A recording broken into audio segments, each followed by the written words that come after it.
Pronto, estão vendo o slide, né, gente? Sim. Gente, a aula de hoje é sobre comportamento, a gente vai definir comportamento e a gente já acabou discutindo o que era comportamento, o que era behaviorismo e alguns conceitos que a gente vai discutir nessa aula, a gente já falou em outra aula, só que essa aula é bem mais específica. Tanto que vocês vão ver até alguns slides, se não for até o mesmo, vão ser bem parecidos com alguns slides que a gente já viu. Vocês lembram quando a gente falou de behaviorismo? Ninguém lembra quando a gente falou de behaviorismo. Acho que foi na segunda aula.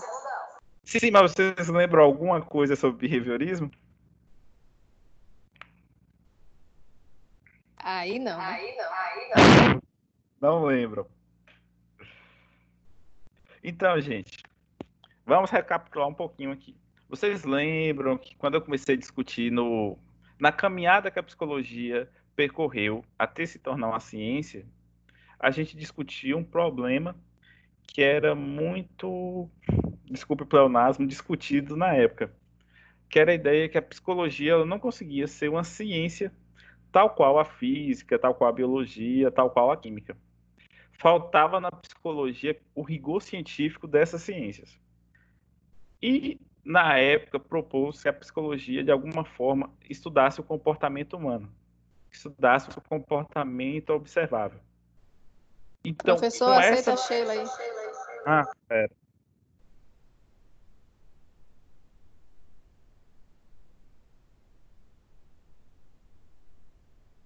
aceitou. Será que não tem como eu botar para ficar aceitando todo mundo de uma vez, não? Sim, os outros professores conseguem aceitar todo mundo assim automático ou não? Não sei. Enfim. Vocês estão vendo o slide agora, então? Vocês estão vendo o slide, gente? Eu não. Tá. Então, vou compartilhar de novo. Aí. Compartilhar de novo. Pronto, agora vocês estão vendo. Sim. Sim, né? Ok. Vou crescer. E Agora aí, gente, sim. se alguém chegar aí e eu precisar aceitar, vocês podem interromper que eu vou lá e aceito, viu? Não deixa a pessoa esperando, não. Ok. Então, gente, quando a gente falou dessa necessidade que a psicologia da época tinha, que os pesquisadores da psicologia da época tinham a gente precisa de uma psicologia nos moldes da física, da química, da biologia, com rigor científico, que a gente possa, de alguma forma, experimentar, testar e até mesmo replicar esses estudos. Aí, qual foi a proposta da época? O que é mais palpável dentro do estudo da psicologia é o comportamento. Então, o que eu tenho mais acesso, o que eu posso estudar de uma maneira mais rigorosa, mais científica, é o comportamento. E o behaviorismo nasceu nessa proposta. Tanto que behavior é comportamento. Então, o behaviorismo nasceu com a proposta de filosófica, científica, da gente pensar o estudo da psicologia como um estudo do comportamento. Tanto humano como de animais não humanos. Tanto que bem no início do behaviorismo, até hoje, lógico que a gente tem muita pesquisa com animais não humanos, concentrava-se muito a pesquisa com animais. Então, o arcabouço teórico inicial ele foi muito consistente, foi muito rígido com pesquisas com animais. Então, o que o behaviorismo propôs? Que a gente pode ter uma ciência que estude o comportamento de uma maneira científica, de uma maneira tal qual a física, tal qual a biologia.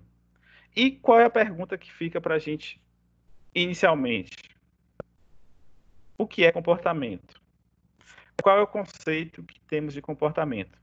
Se eu perguntasse para vocês, gente, o que é comportamento? O que vocês me responderiam?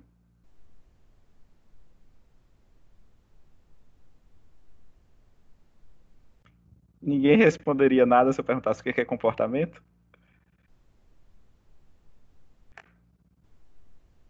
Gente, vocês estão me ouvindo? Tô. É a forma como a gente age em sociedade, não é isso? A forma como a gente age.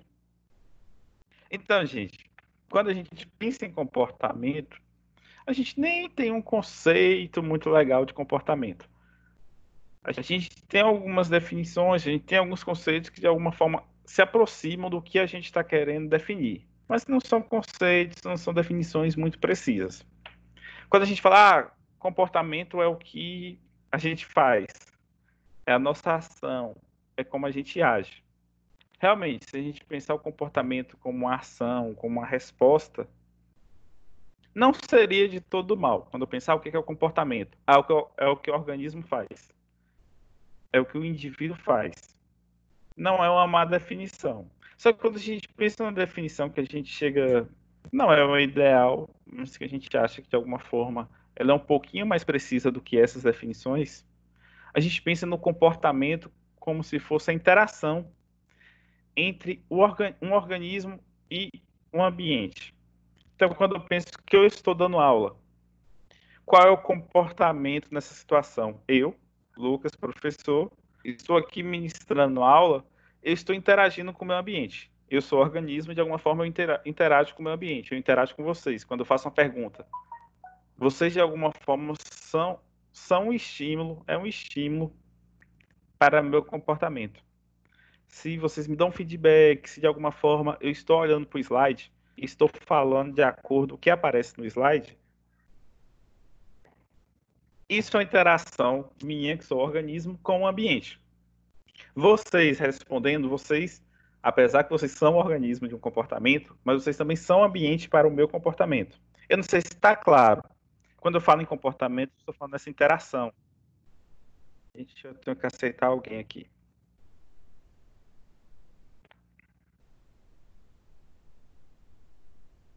Quando eu falo em comportamento, eu estou falando dessa interação do indivíduo, do organismo com o ambiente. E como é que essa interação se dá? Dou o exemplo da aula. Quando a gente trabalha, quando a gente pensa que alguém lhe solicita que você envie um e-mail. Vocês entendem que isso é uma interação? Quando você envia um e-mail, você está respondendo a um ambiente que foi seu chefe, que foi seu subalterno, que foi algum cliente que de alguma forma pediu que lhe enviasse um e-mail. E você enviou aquele e-mail. Então, é a interação do ambiente com o organismo. E o que seria um ambiente? Gente, o ambiente é todo e qualquer estímulo que de alguma forma interfere no seu comportamento, na sua resposta, na sua ação.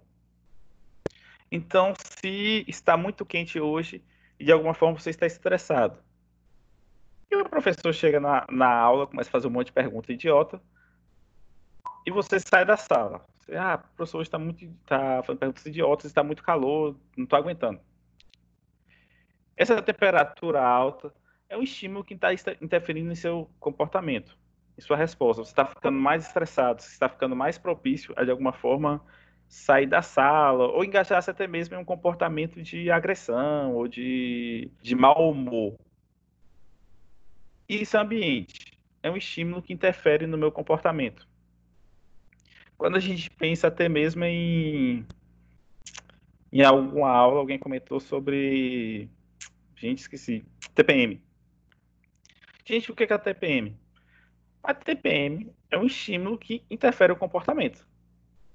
É parte do ambiente. Então, quando eu falo que a mulher de alguma forma está mais chorosa, está mais nervosa, está mais, até mesmo mais sensível à dor, está de alguma forma mais retraída por causa daquele momento, por causa da TPM, a TPM, aquela questão hormonal, é ambiente para aquele tipo de comportamento. Por quê? Porque é um estímulo que interfere no comportamento do sujeito. Então, sempre que eu falo para vocês de ambiente, eu estou falando de algum estímulo que interfere no comportamento. Eu estou falando de algum. Deixa eu aceitar aqui. Eu estou falando de algum evento, de alguma condição do ambiente, de alguma característica do ambiente, que de alguma forma interfere no seu comportamento, interfere na sua resposta. Então, se você de alguma forma tem uma probabilidade menor de pescar, de colar em uma prova quando o professor está olhando, o professor está olhando é parte do ambiente. Se você de alguma forma se veste de uma maneira mais à vontade em casa, porque não tem ninguém em casa, isso é parte do ambiente.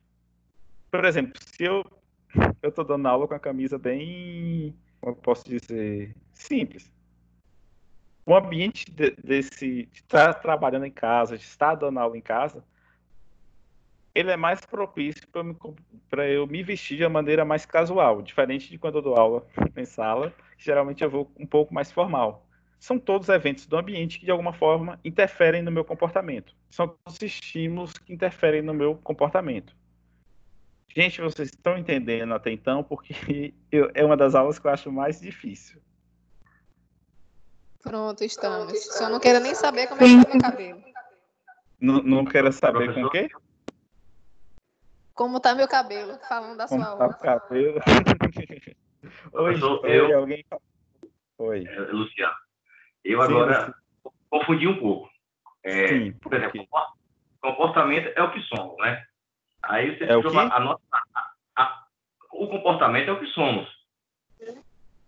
Como assim o que Isso, somos? assim, baseado na nossa personalidade. O comportamento é o que a gente faz. E tem a ver com a nossa formação também, né?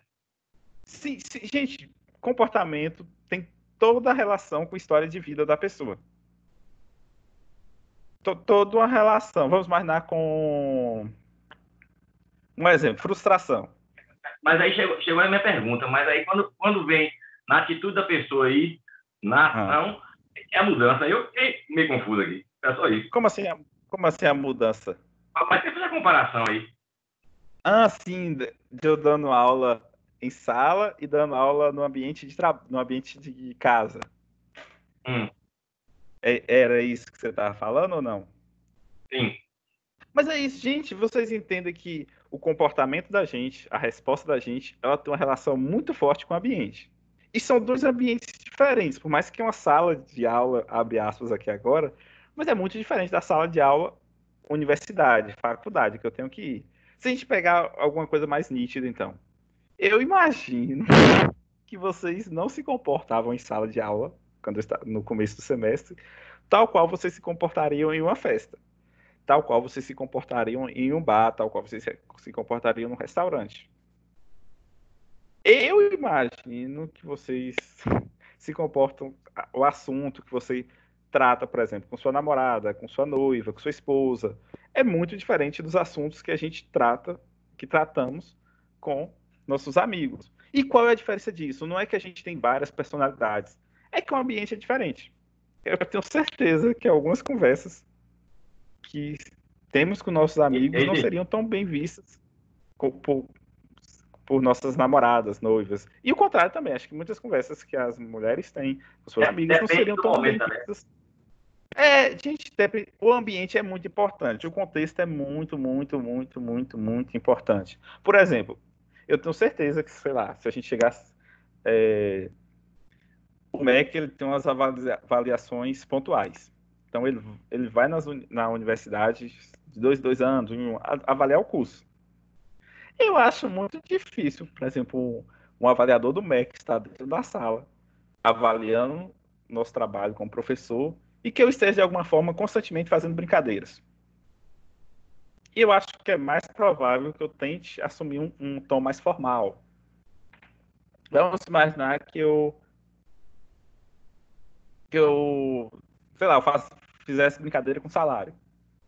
Gente, o que eu ganho não dá para eu comprar um açaí. Eu ganho no dia 5, no dia 6 eu compro um açaí e já acabou meu salário. Bem provavelmente eu não faria essa brincadeira com o Danilo assistindo a aula ou com o Mac lá. Vocês entendem que é uma mudança no ambiente? É a mesma ideia que, tipo assim, algumas pessoas falam mal do chefe, quando o ambiente é a ausência do chefe. É muito difícil a pessoa falar mal do chefe quando o ambiente é a presença do chefe. E não é que são várias personalidades. Não, é porque o ambiente é diferente. Eu não sei se vocês conseguiram compreender um pouquinho melhor agora.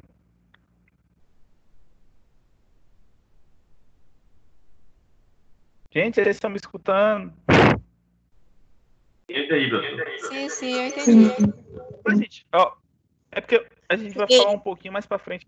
A gente vai falar um pouquinho mais para frente sobre isso. Mas lá, quando a gente faz psicologia, quando a faculdade tem laboratório experimental com ratinho, Tem uns experimentos com ratos que fazemos que é justamente para a gente investigar o papel que alguns estímulos que o ambiente tem na probabilidade dele responder. Por exemplo, lá na Univasf tem um dos experimentos que os alunos tinham que fazer. A gente tinha uma barrinha, a gente ensinava o rato a pressionar a barra. Quando ele pressionava a barra, ele ganhava água. Aí a gente ensinava isso pro rato. Depois que o rato aprendia a pressionar a barra para receber a água, a gente ia lá e inseria um estímulo, que era a luz. Então, o rato só ganhava água se ele apertasse a barra no momento que a luz estava acesa. Então, se ele apertasse com a luz apagada, ele ia ficar loucamente apertando e não ia receber água. E se ele apertasse com a luz acesa, ele iria receber água. Vocês entendem que o rato aprendia no decorrer da atividade a só apertar a barra com a luz acesa e nunca apertar com a luz apagada. Então vocês veem que tipo assim, o ambiente, o estímulo, ele interfere no nosso comportamento. E ele realmente muda o comportamento do rato. E aqui é um exemplo bem simples, né, do rato. Mas o que acontece com a gente? Quando eu falo que nos comportamos melhor quando o professor está em sala de aula, no momento da prova, eu acho muito pouco provável que alguém colasse na prova no momento que o professor está olhando, ou no momento que o professor está em sala de aula. Agora vamos imaginar que o professor saia. Então é muito mais provável que a pessoa, de alguma forma, tente colar, tente, de alguma forma, pescar na prova. Eu acho que agora ficou um pouquinho mais claro, né? Ou não, gente? Sim. Sim. Tá. E o que é a aprendizagem? Quando eu falo que alguém aprendeu algo,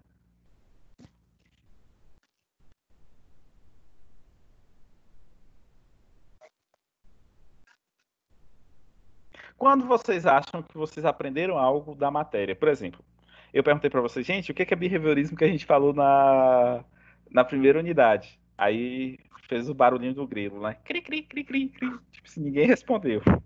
Imagino eu que vocês não aprenderam sobre aquilo, sobre aquela aula. Se eu chego para vocês e... Gente, vocês estão entendendo? Estamos. Estamos entendendo? Estamos. Estamos entendendo? Estamos. Eu faço uma questão da prova. Aí todo mundo erra. Eu imagino que vocês não aprenderam. Agora vamos imaginar que eu faço uma atividade na sala sobre um conteúdo e eu faço as questões e todo mundo acerta as questões. Eu acho que eles aprenderam. Eu vou lá e modifico um pouquinho as questões, que é o que algumas pessoas falam pegadinha. Aí as pessoas leem e realmente acertam também. Aí eu vou lá e faço perguntas orais para as pessoas.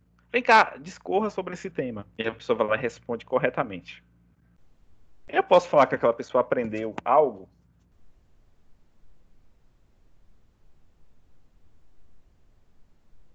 Talvez. Talvez. Repete aí, professor. Vamos imaginar que, tipo assim, que eu dei uma aula sobre um conteúdo. Eu, Jorge, Vinícius. E que a gente faça a prova e que todo mundo acerte a prova. Eu, particularmente, eu acho que prova é um negócio meio que não avalia tão bem. Eu ainda ficaria com a dúvida. Pode ser que eles não aprenderam. Ou pode ser que eles não aprenderam o que eu queria que eles aprendessem. Porque, por exemplo, quando eu falo de prova, alternativa de múltipla escolha. A pessoa pode muito bem acertar uma questão de múltipla escolha sem saber que aquela alternativa estava certa, necessariamente. Eliminando, sobrou duas, ela chuta certa. Ainda mais que questão de múltipla escolha parece ter umas coisas sempre esdrúxulas. Sempre tem uma alternativa que a pessoa já elimina de cara, sabe? João subtraiu Pedro. O que é? Estupro. Sempre, não é estupro, já vai eliminar. Então já parece que sempre tem algumas alternativas que a gente exclui. Aí eu dei o exemplo. Se vocês acertassem todas as questões da prova, eu poderia falar que vocês aprenderam? Eu diria que ainda não. Eu diria que de alguma forma a gente precisaria observar vocês expostas ao conteúdo para ver se vocês responderiam da maneira adequada. E o que seria isso? Eu peguei e reformulei as questões. Vocês continuaram respondendo da maneira correta? Sim. Então, no meu ponto de vista, aumentou a probabilidade de vocês terem aprendido aquele conteúdo. Vamos imaginar que Jorge, isso foi na minha aula, Jorge na aula dele, fala, gente, vocês já viram isso com o Lucas? E comenta. Aí um monte de gente, a gente já viu já, isso é isso, isso é aquilo.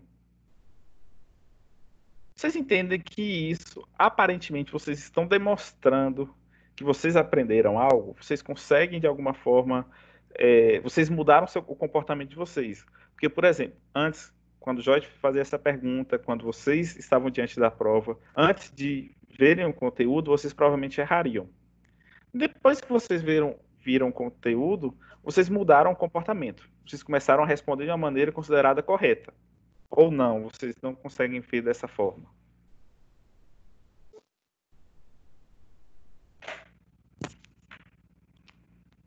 Eu consegui.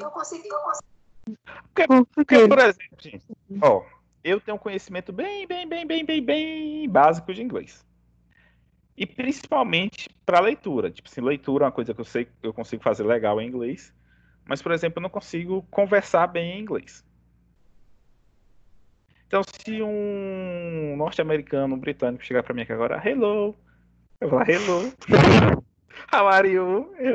I'm fine. A gente vai conseguir dialogar inicialmente. Aí vamos imaginar que chega um momento que empaca, sabe? Empaca o cara, eu fico, I don't speak English, não, sabe? Empaca, eu não consigo falar nada com o cara porque eu não sei conversar inglês, eu sei o básico do básico. Aí, depois desse momento constrangedor que eu não consigo comunicar com o norte-americano, com o britânico, eu falo, sabe uma coisa, eu vou estudar. Aí eu fico 2 anos estudando inglês e encontro, por acaso, de novo, com um estrangeiro, com um mormon. Eu encontro com o mormon. Tá o mormon na rua, aí eu começo a falar inglês com o mormon. E aí a conversa flui, a gente conversa. Eu até comento o sotaque dele. Ah, que legal, seu sotaque, você é da Califórnia. Tudo em inglês.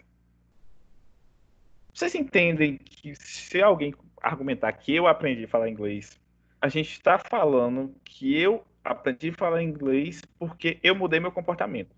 Por exemplo, meu comportamento antes de eu treinar era quando ele perguntasse várias questões em inglês para mim, eu não sabia responder.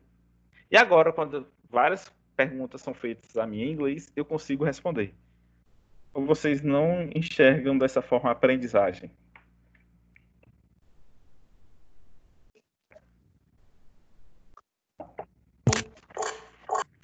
Professor, você está falando através da observação, do estudo? Gente, da observação também. Mas quando a gente fala em aprendizagem, teoricamente a gente está falando com a pessoa começa a se comportar de uma maneira que ela não se comportava. E comportar, vocês podem entender até mesmo marcar um X na questão. Então vamos imaginar que vocês não têm conhecimento nenhum sobre direito penal. E eu chego aqui para vocês, gente, eu vou falar aqui agora de teoria do crime. Fato típico, antijurídico e culpável. Ilícito e culpável. Antijuridicidade e culpável. Aí eu vou lá, passo uma questão depois para vocês. Gente, quais são os 3 elementos da teoria do crime? Vocês vão lá e botam. Fato típico, antijurídico e culpável. Na questão. Vocês entendem que vocês mudaram o comportamento de vocês até mesmo num X? Porque bem provavelmente, antes de vocês verem o conteúdo, vocês não saberiam nem onde vocês botariam um X naquela questão. O que vocês marcariam.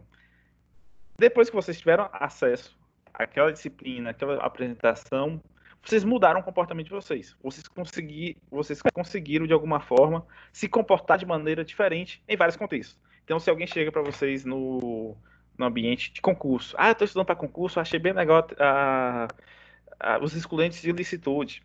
Que legal, excludente de ilicitude é bem legal mesmo, eu fiz isso em teoria do crime. Vocês entendem que, de alguma forma, vocês mudaram o comportamento de vocês.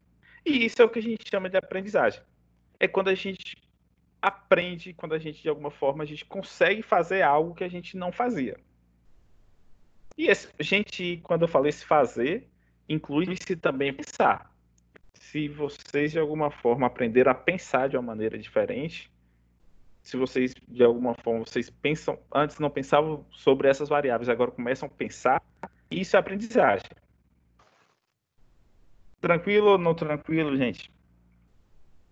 Tranquilo. Tranquilo? Alguém tem alguma dúvida? Alguém tem um comentário por enquanto? Não. Então, podemos andar um pouquinho? Pode. Bora. Gente,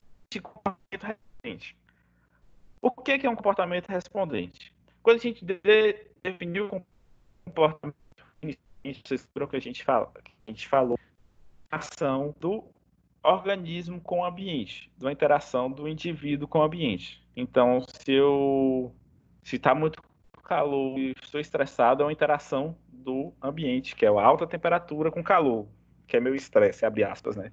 Esse comportamento meu de estar violento, de estar de alguma forma agressivo. É uma interação do organismo com o ambiente. Quando a gente fala em comportamento respondente, a gente está falando de um conjunto de relações de um estímulo de um estímulo com o sujeito, de um estímulo com a resposta, em que um estímulo elicia uma resposta. Ah, professor, o que é isso? Um estímulo elicia uma resposta. A imagem que a gente tem no slide, o reflexo patelar. O que é o reflexo patelar? Se você pegar o martelinho e bater no joelho da pessoa, a pessoa vai levantar um pouco o joelho e esse estímulo de bater no joelho, com esse levantar o joelho, acontece em quase 100% das vezes. Gente, isso não é um exemplo de desenho. Realmente, isso acontece. Por exemplo, quando eu fiz meu exame admissional, bateram no meu joelho levantou um pouquinho. É um reflexo. Quando a gente pensa em luz forte no olho, se eu ligar uma luz forte no olho de vocês, eu tenho certeza que vocês vão dilatar a pupila. A pupila de vocês. Dilatar não, gente, perdão, vão contrair a pupila. Se de alguma forma, gente, dilatar ou contrair, a luz vai contrair a pupila. Se de alguma forma vocês têm contato com um som alto e repetindo, que é um estímulo, bem provável, se for repetindo, se for bastante alto, vocês vão ter um aceleramento dos batimentos cardíacos. Aquele exemplo de desenho, cortando cebola. Se você tiver com a cebola bem próxima do olho, você não tiver um costume de cortar a cebola e ter contato com a cebola, muito provável que seus olhos vão lacrimejar um pouco. Quando a gente pensa em coronavírus, a ideia de tossir. Quando a gente pensa em tossir, é um comportamento respondente. De alguma forma, você tem uma irritação na garganta, você tem uma irritação naquela região que elicia aquela resposta. Então, todos esses comportamentos que eu falei até então, que a gente chama de respondente, que a gente chama de reflexo, que é uma ideia que eu acho que vai ajudar vocês a entenderem o conceito, é aquela ideia de reflexo mesmo. Por exemplo, quando alguém grita, eu tenho dou aquele sobressalto, dou aquela palpitação cardíaca.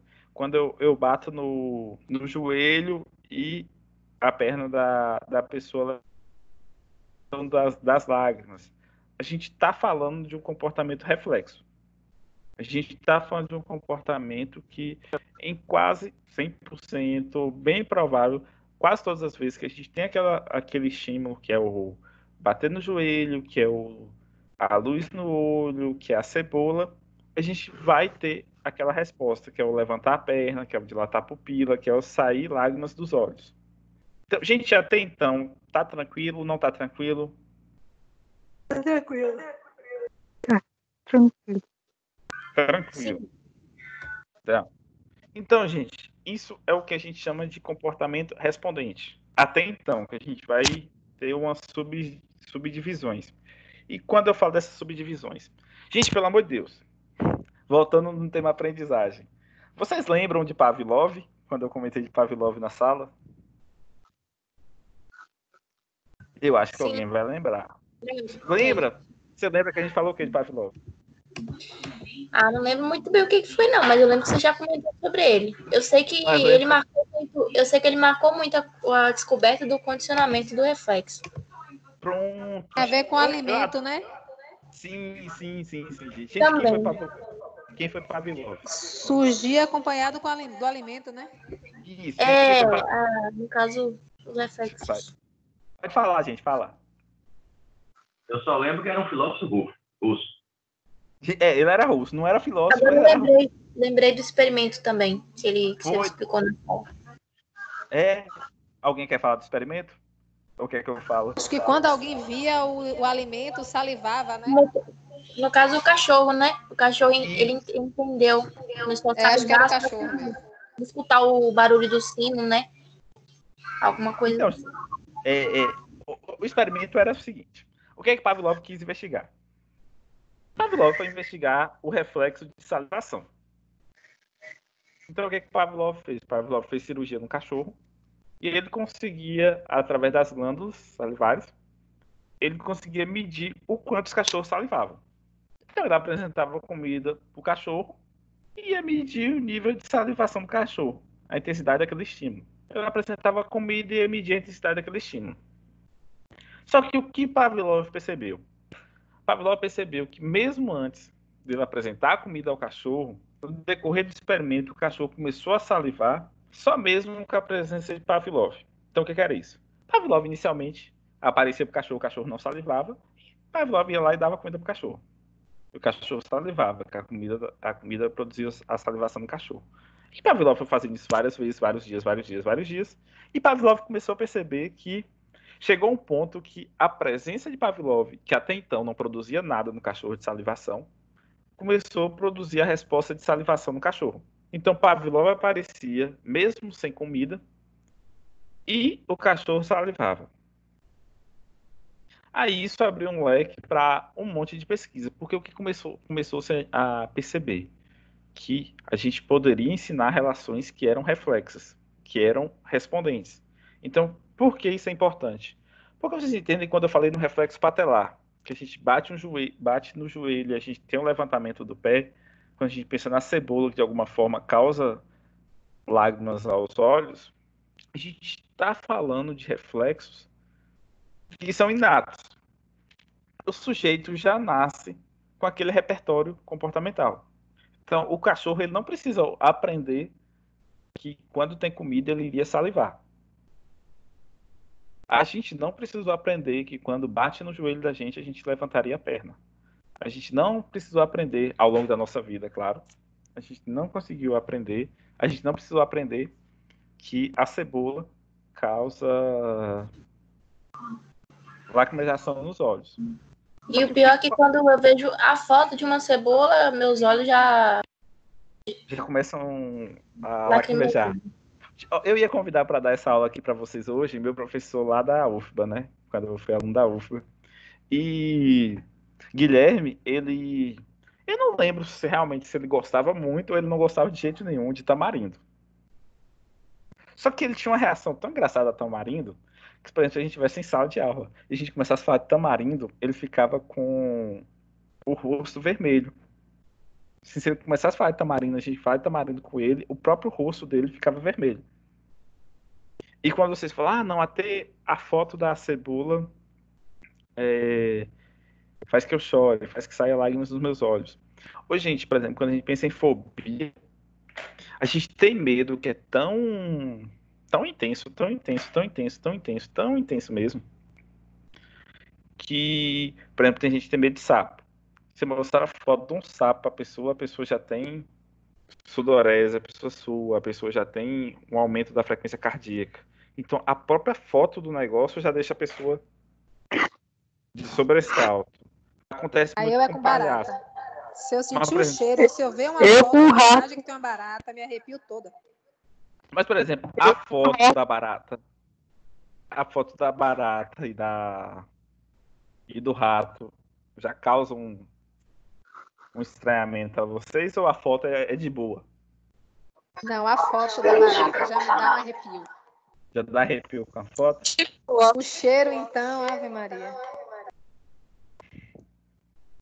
Não, e é engraçado que a pessoa, quando tem medo de barata, tem coisa que eu acredito que eu não sei, eu imagino que ela não mentiria sobre isso. Eu morei, na época que eu estudava fora, eu morei sempre com muitos estudantes. E tinha uma menina que morou com a gente, que um dia ela morria de medo de barata, e um dia ela falou que ela não estava conseguindo dormir, porque ela tava dormindo na sala assistindo televisão, que ela estava acordando toda hora porque ela estava escutando na sala a barata mastigando um negócio. Sim, eu imagino que não se dá para escutar a barata mastigando Meu nada. Deus, isso aconteceu comigo esses dias aqui em casa. Eu tava no sofá e de noite, eu cochilando, eu escutando a barata andando na casa e comendo alguma coisa também. A mesma coisa. Meu Deus, eu tive que realmente- levantar pra procurar essa barata, porque eu não tava aguentando. E ela deu o mesmo relato, que sabe? Que ela estava lutando e que ela estava com medo do barulho da mastigação da barata. E não estava conseguindo dormir. Tava tirando a concentração. Ela falava que sentiu o coração até bater Pior forte. de que ver a barata é você não ver a barata. Com Porque certeza, já era, Kátia. porque já era um medo. E é isso, Eu gente. tenho São medo relatos. de. De quê? Ah, Medo de quê, gente? ah, Oi. Vocês têm oi. medo de... Oi. Gente, estão me ouvindo? Ixa. Quando é barata, eu vou, quero ver quem não tem E medo. agora tô ouvindo. Mas é isso, gente. Esses medos da gente, bem provavelmente, em regra, foram aprendidos ao longo da nossa vida, ao longo da nossa experiência com o ambiente. Por exemplo, de maneira bem ética, eu conheci uma pessoa que ela não conseguia entrar em um módulo da universidade, porque tem faculdade que são vários módulos, né? Como se fossem vários prédios. Se vocês pegassem aí a Pitágoras, imaginassem 5 prédios desses em um lugar bem grande e a faculdade. E ele não conseguia entrar num módulo, porque realmente aquele módulo foi um momento da faculdade dele que ele era humilhado pelos colegas, que os professores fizeram que ele passasse muita vergonha, isso, sabe? Então, esse módulo em si, mesmo depois que ele já não sentia mais essas coisas, sempre que ele entrava no módulo, ele falava que ele começava a suar, que ele começava a ter palpitação cardíaca, sabe? Aceleramento do batimento cardíaco, muito forte. E a gente tem vários outros exemplos. Por exemplo, pessoas que têm medo de sangue. Muitas vezes, qualquer ambiente que a pessoa viu sangue, começa a produzir aquele efeito na pessoa, aquele medo. Então a pessoa de alguma forma ficou presa no elevador no momento e ficou ela outra pessoa e a pessoa de alguma forma estava com sangramento. Vocês entendem que teoricamente o elevador não tinha nada a ver com sangramento. Aí ela consegue sair do elevador depois, faz tudo bem, mas aquele medo que ela tinha no sangue passou-se a ser tão igual agora com medo inexistente que era o de elevador, porque aquilo foi equiparado. E o que Pavlov descobriu na época foi isso. Foi que a gente consegue aprender essas relações. A gente consegue aprender essas relações reflexas, essas relações respondentes. Então, o que o cachorro fez quando o cachorro começou a salivar na presença de Pavlov? O cachorro aprendeu uma relação. E quando eu falo que o cachorro aprendeu, gente, eu estou falando que ele modificou a maneira, a sua resposta, o seu comportamento. E eu vi alguém falando no começo, o cachorro ficou consciente, parece. E aqui, gente, eu não estou falando nem de tanto para animal como para ser humano. Quando eu falo nesse tipo de aprendizagem, não necessariamente o indivíduo consegue descrever que ele aprendeu aquela relação. Ele não consegue, o indivíduo não precisa descrever, não precisa estar consciente dessa relação. Ela existir. Quando eu dei o exemplo do elevador, por exemplo, muitas vezes o indivíduo não sabe de onde nasceu aquele medo de elevador. Bem provavelmente, muitos de vocês não vão saber quando começou o medo de rato, de barata, de lagartixa. Simplesmente, um momento parece que vocês descobriram que tinham esse medo. E a gente muitas vezes, nós não somos conscientes dessas relações. Então, a gente não precisa ser consciente para que a gente aprenda algo. A gente pode aprender algo e não ter nem ideia como é que a gente aprendeu e até mesmo por que a gente aprendeu aquilo. Tranquilo, gente? Tranquilo. Olha, é muito comum isso acontecer com música também. Sabe aquelas músicas que marcam momentos? Aquelas músicas que, por exemplo, eu tenho uma música mesmo que é uma música, uma banda, que sempre que eu escuto, pra mim é quase como se eu estivesse em Petrolina fazendo mestrado, que sabe, era uma música que eu escutava muito na época, escutava quase todos os dias, escutava para lavar casa, para andar de carro, e de alguma forma parece que essa música assumiu propriedades da própria cidade, sabe? Eu sinto como se eu estivesse na cidade quando escuto aquelas músicas. Mas enfim, só um comentário. Então, gente, aqui é um exemplozinho do que aconteceu com Pavlov. Lógico que a gente tá botando sino, tá botando a comida que inicialmente não tinha. Vocês estão vendo a imagem aqui do cachorro e vocês estão vendo no prato de comida. E o que se fazia? Se a gente tocasse o sino, o cachorro não salivava. o sino não fazia nada com o comportamento do cachorro, com a resposta do cachorro. Se a gente apresentasse a comida, o cachorro salivava. Então, o que fez? Apresentou a comida, tocava o sino, e o cachorro salivava. Apresentava a comida, tocando o sino, o cachorro salivava. Então, o sino por si só, como vocês veem aqui na linha B, começou a produzir a salivação. Isso é o que a gente chama de condicionamento respondente. Por que condicionamento? Que a gente, de alguma forma, ensinou aquela relação. Um estímulo que até então antes era neutro, o sino não produzia nenhuma resposta no cachorro, ele começou a produzir uma resposta no cachorro, que é a de salivação. Quando eu dei exemplo da música, muitas vezes a música não tinha nenhuma resposta inicial em mim. Começou a ter algumas respostas depois que foi emparelhada com a cidade, com alguns momentos.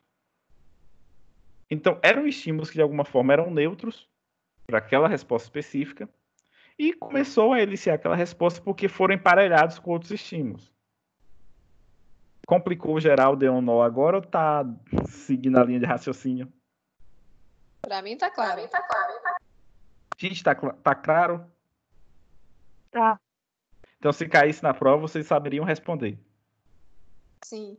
Sim. Gente, porque certeza absoluta, aliás, se Deus permitisse não acontecer nada, porque eu não vou dar certeza que isso dá azar. A aula de hoje provavelmente vai ter alguma questão na prova em atividade, porque eu acho uma aula bem importante, bem legal para vocês. Então, gente, quando eu falo em reflexo incondicionado, é aquela ideia que a gente falou inicialmente, daquele reflexo que não foi aprendido ao longo da vida. Então, quando a gente pensa no reflexo patelar, quando a gente pensa na salivação do cachorro, quando a gente pensa na cebola com os olhos, com as lágrimas dos olhos, a gente está pensando em um reflexo incondicionado. Vocês, de alguma forma, nasceram com aquele reflexo. De alguma forma, aquele reflexo é inato aos organismos. Quando a gente pensa no sino produzindo salivação no cachorro, a gente não está pensando num reflexo, numa resposta, que ela é inata ao cachorro.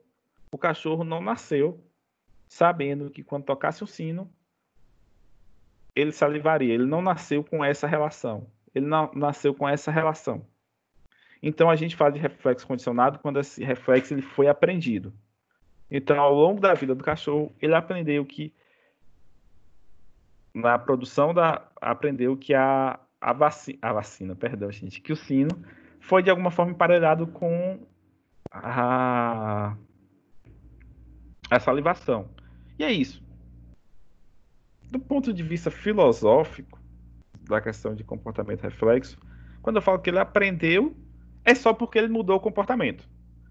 Não quer dizer que essa relação agora é do cachorro. Não, é uma relação. Foi uma relação que o cachorro começou a emitir. É uma resposta que o cachorro começou a ter. Então, tranquilo, gente? Tranquilo. Tranquilo. Então, vamos mais um pouquinho. Gente, o que vocês entendem por limiar?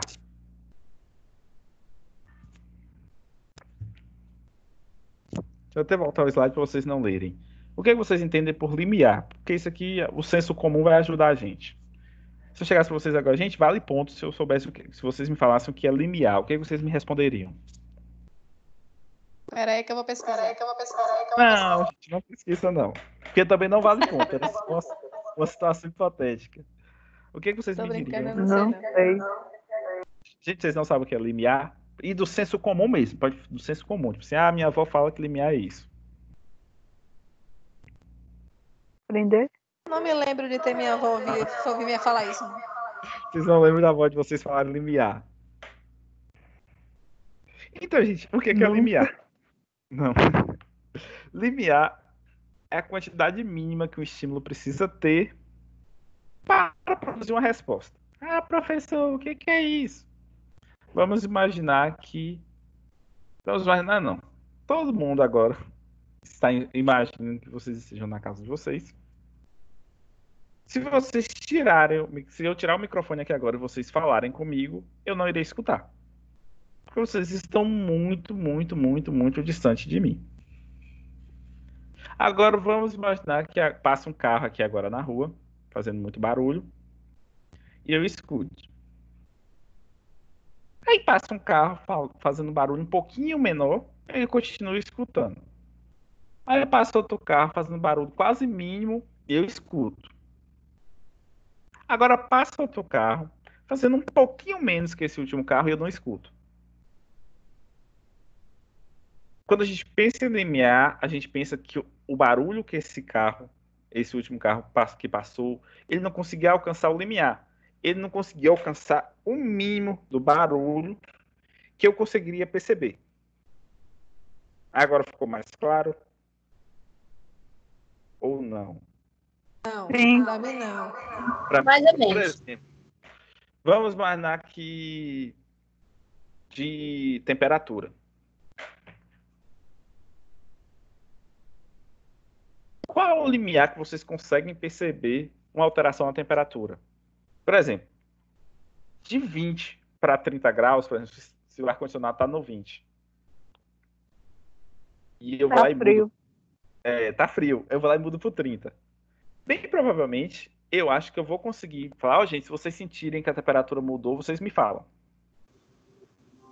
Se eu mudar do 20 pro 30, é muito mais provável que vocês percebam que teve uma alteração de temperatura. Agora vamos imaginar que eu mude do 20 para o 20.005. É muito provável que vocês não consigam perceber essa alteração de temperatura, porque ela não atingiu o mínimo necessário para vocês conseguirem perceber. Então, quando a gente pensa em limiar, a gente está pensando nessa quantidade mínima que o estímulo precisa ter para, de alguma forma, produzir uma resposta, para, de alguma forma, que a gente consiga percebê-lo. Agora entendi. Agora entendeu? Por exemplo, gente, é muito fácil a gente pensar que, em regra, as coisas não ficam literalmente paradas. A maioria das coisas ou estão movimentando, estão em movimento. Bem que seja, sabe, bem devagar, que a gente não consegue perceber. E por que a gente não consegue perceber? Que a gente não tem um limiar para perceber aquelas mudanças de velocidade, de comportamento, de velocidade. Nós vamos imaginar que a gente fez uma supervisão. Bem provavelmente a gente veria a maioria das coisas mexendo. Mas a gente fez uma visão de super-herói mesmo, sabe? Porque a gente conseguiria ter o limiar daquele estímulo. A gente conseguiria, de alguma forma, alcançar aquele limiar. E quando a gente pensa em som, é aquela ideia de decibéis mesmo. Se eu estiver aqui com fone de ouvido, se eu começar a baixar lentamente, bem provavelmente chegará um momento que eu não vou mais escutar o som. Então, o que é o limiar? É a quantidade mínima de som que eu consigo perceber. Quer dizer que se você diminuir abaixo do limiar, eu já não vou conseguir perceber mais aquele estímulo. Tranquilo, gente? Tranquilo. Tranquilo. Então, vamos caminhar mais um pouquinho. Gente, quando a gente fala de respondente, quando a gente fala em estímulo, quando a gente fala no condicionamento respondente, e até mesmo no respondente incondicionado, a gente tem uns termos que de alguma forma nos ajudam a compreender a intensidade, a magnitude de um respondente, de um reflexo. O primeiro conceito que a gente tem é latência. O que é latência? Gente, latência é o tempo entre a apresentação de um estímulo e a produção da resposta. Aí vocês falam, professor, o que é isso? Quando eu assistia Pica-Pau, tinha um episódio que o médico batia no joelho do Pica-Pau e o Pica-Pau demorava um tempo exacerbado para levantar a perna. Batia aqui, o Pica-Pau passava um tempinho, o Pica-Pau levantava a perninha. Esse tempo entre o bater no joelho e o levantar a perna é o que a gente chama de latência, que é esse intervalo. Então vamos imaginar que vocês escutem um som muito alto. Vocês perceberam o som, mas de alguma forma a taquicardia, aquela aceleração cardíaca, até mesmo sudorese, você suar, começou 30 segundos depois de escutarem o som. Então, latência é realmente esses 30 segundos entre a apresentação do estímulo e a resposta. Tá claro, não tá claro? Tá sim. Vocês entraram no elevador. A pessoa morre de medo de elevador. Entrou no elevador para ir para o 23º andar. Primeiro, segundo, terceiro, quarto andar, tranquilo. No quinto, sexto, ela já começou a ter taquicardia, já começou a ter sudorese, já começou, de alguma forma, ficar agitada. A gente pensa que nesse tempo inicial que ela estava no elevador, que não teve essas respostas, até apresentar essas respostas, é o tempo que a gente chama de latência, que é um intervalo de tempo mesmo. E quando a gente fala em duração, duração a gente está pensando em quanto tempo o estímulo dura. Por exemplo, se eu vejo a foto de cebola, eu começo a ter lágrimas nos olhos. Quanto tempo eu fico com essas lágrimas nos olhos? Eu fico com 10 segundos com lágrimas nos olhos? Eu fico 5, fico 7, fico 6? Quando eu penso que, de alguma forma, eu fico super agitado na presença de alguma pessoa. Quando eu estou na frente para apresentar um seminário. Eu estou suando, estou agitado, estou mexendo a perna. Por quanto tempo eu fico suando? Por quanto tempo eu fico com meu coração acelerado? Por quanto tempo eu fico nesse estado? Isso é o que a gente chama de duração da resposta. E magnitude é a intensidade do estímulo. Qual é a medida que a gente consegue... Pleonasmo de novo. Qual é a medida que a gente consegue medir aquele estímulo? No exemplo Pavlov. Pavlov conseguia medir as ml da salivação.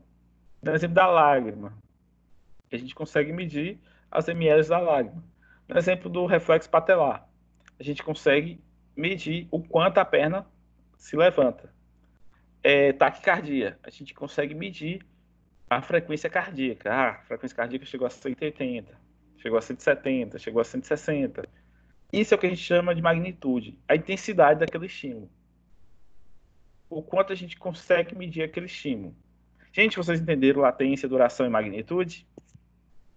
Sim. Pronto. Gente, agora a gente vai começar a falar de comportamento operante. Até então, a gente está falando de uma relação, de um estímulo, que ele aliciava uma resposta. Que a gente tinha uma probabilidade alta que aquele estímulo acontecendo, a gente teria também aquela resposta. Então, primeiro acontecia o estímulo e depois acontecia a resposta. Tranquilo isso? Ou não foi isso que a gente aprendeu agora? Tranquilo. Pronto. Gente, vocês lembram do Thorndike? Não. O Thorndike, ele também fez um experimento bem, bem legal. Que vocês vão achar bem besta, bem provavelmente, mas para a época foi bem legal. Vocês estão vendo um gato aí dentro da caixa. Thorndike pegou esse gato e jogou dentro dessa caixa. Jogou o gato lá dentro. E a caixa tinha uma alavanca, que se você apertasse a alavanca, a porta abria e o gato poderia sair. Thorndike jogou o gato lá dentro, o gato ficou lá um grande tempo, né? 10, 20, 30, 40 minutos.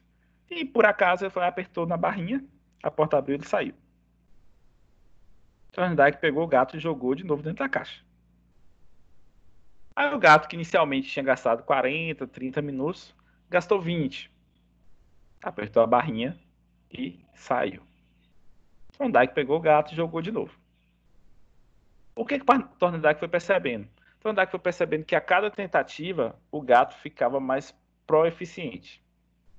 Então o gato que antes gastava 40 minutos começou a gastar 30, começou a gastar 25, começou a gastar 20, até que chegou um ponto que o Thorndike jogava o gato dentro da caixa, o gato já ia certinho na alavanca, apertava e saía. Para vocês, o gato aprendeu a apertar a barra para sair da caixa?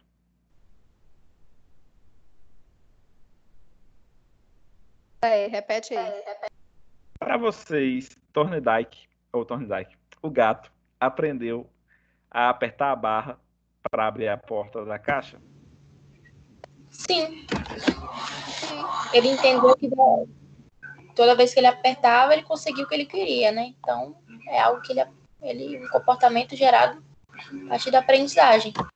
Sim.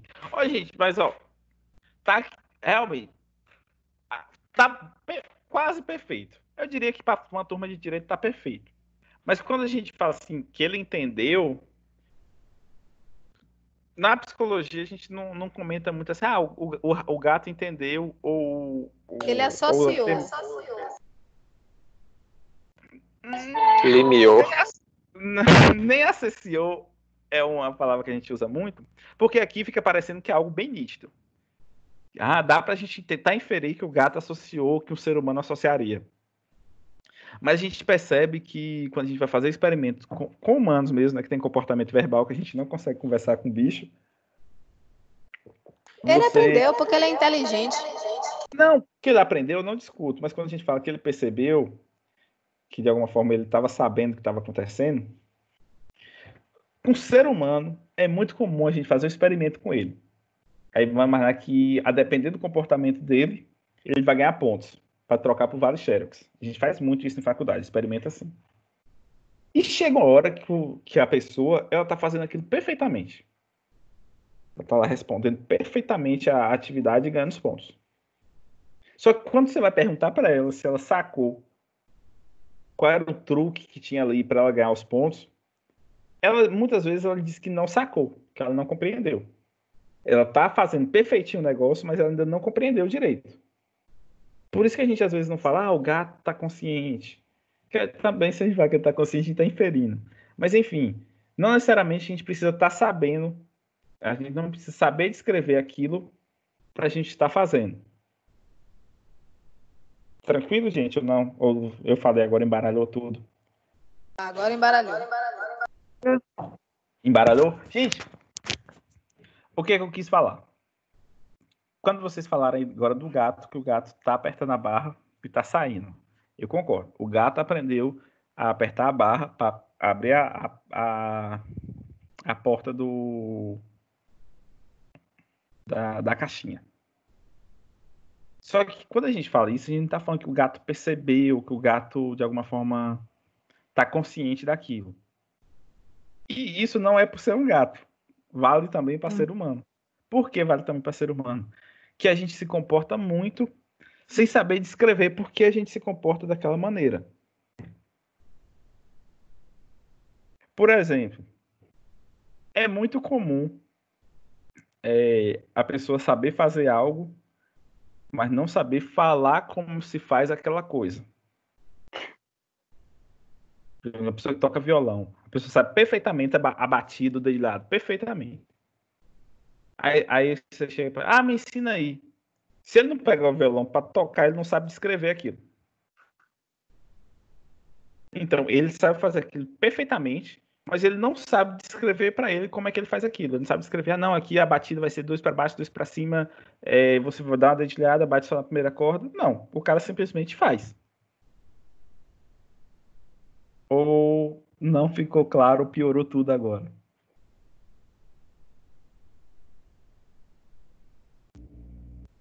Gente, vocês entenderam, não entenderam?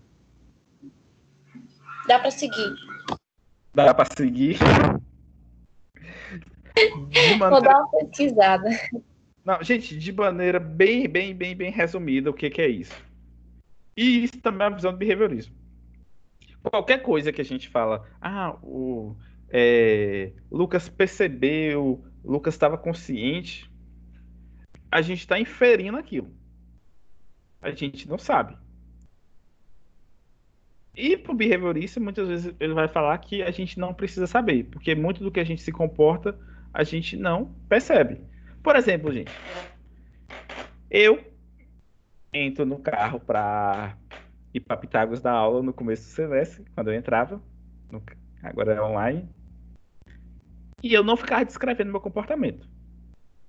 Eu entrava no carro, vou virar à esquerda agora, vou virar à direita, vou acelerar, vou frear, vou dar seta. Eu simplesmente entrava no carro e ia para Pitágoras. Nesse semestre não aconteceu. Mas já teve semestre que eu entrei na rua errada. Por exemplo, tem um amigo meu que ele mora num percurso parecidíssimo com o que eu uso para ir para Pitágoras. E eu ia muito na casa dele. Muito mesmo. Que eu falei, aí desci. Aí quando eu tava chegando perto da casa dele, eu falei, errei. Aí virei e vim. Porque como eu falei, a gente se comporta muitas vezes não estando consciente, não descrevendo por que a gente está se comportando daquela maneira. Tá tranquilo, não tá tranquilo, ou pode seguir? Tá tranquilo, pode seguir, Tá tranquilo. Pode. Tá. Gente, Pode por que Se eu perguntasse para vocês por que o gato aprende, como é que o gato aprendeu a pressionar a barra para abrir a porta? Muitas tentativas. Ele Eu responderia foi... Tentativas, através do instinto. Entendeu? através E do observando. instinto E observando. e observando. Já foi no automático. De tanto fazer, foi no automático. De tanto Isso também, fazer, foi no isso também. automático. Correto. Alguém diria mais alguma coisa?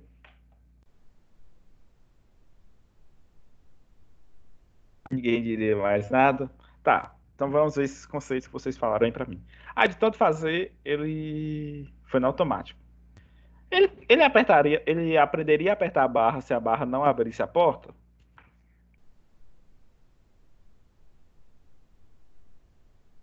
Vocês entenderam o que eu perguntei? Se ele o quê? Se a barra não abrisse a porta.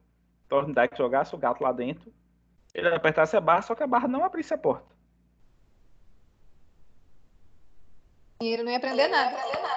Ele não ia aprender. Vocês concordam ou não concordam? Sim, ele não ia ficar apertando essa barra pra nada. Sim.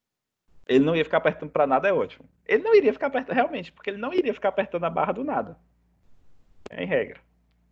Ele só passou a apertar porque ele sabia que abria a porta. Falando um pouquinho mais técnico, ele começou a apertar porque no passado ele apertava e a porta abria. Não foi isso? Foi. Ou não? Sim. Aí vocês falam, professor, que aula mais idiota, isso é claro. Não, gente, isso não é muito claro. Porque o que a gente está falando? A gente está falando que as consequências do comportamento dele, de alguma forma, alteraram a probabilidade dele emitir aquela resposta. Então, o que alterou a probabilidade dele apertar a barra foi que a barra abria a porta e lhe dava liberdade. Vamos imaginar que vocês... o pessoal tem a resenha da faculdade de Direito, que o pessoal de Direito vai, sabe, nos trinks, vai todo mundo arrumadinho. Aí vamos imaginar que vocês comecem arrumadinhos, e cheguem na portaria, o porteiro, nossa, como é que você tá bonito hoje? Aí Danilo lhe vê, poxa, você tá muito gato. Aí vocês entram na sala, todo mundo, nossa, você veio muito bonito hoje. Aí você, de alguma forma, começa mais vezes ir arrumado para a faculdade. Gente, arrumado eu acho um termo horrível. De alguma forma, irem... que eu não conheço outro termo. Vamos imaginar vocês irem com as roupinhas que vocês acham bonitinhas. Vocês entendem que os elogios, de alguma forma, modificaram o comportamento de vocês?